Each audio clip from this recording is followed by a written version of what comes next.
Kasus setoran tambang ilegal yang bermula dari nyanyian Ismail Bolong direspon oleh Polri dan KPK.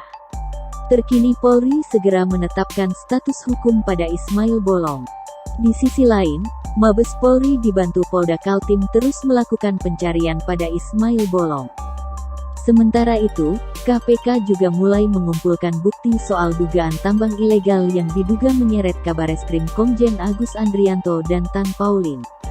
Wakil Ketua KPK Nurul Gufron menjelaskan bahwa pihaknya sedang mendalami laporan masyarakat soal dugaan korupsi tambang batubara ilegal di Kalimantan Timur itu.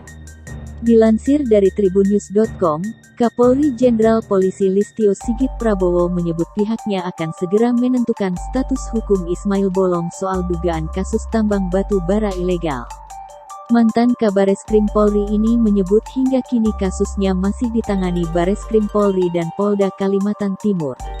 Listio mengatakan telah memerintahkan untuk segera mencari keberadaan Ismail Bolong.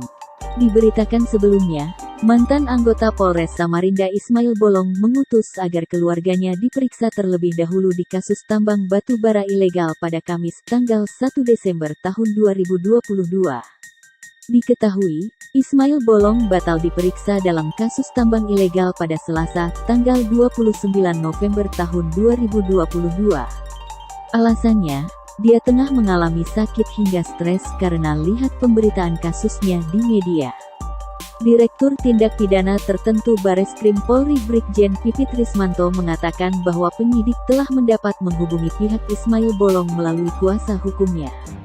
Ismail pun meminta adanya jadwal pemeriksaan ulang. Namun begitu, kata Pipit, Ismail Bolong meminta agar penyidik memeriksa terlebih dahulu salah satu keluarganya yang dianggap mengetahui terkait kasus tambang ilegal tersebut. Sebab, dia masih dalam kondisi sakit.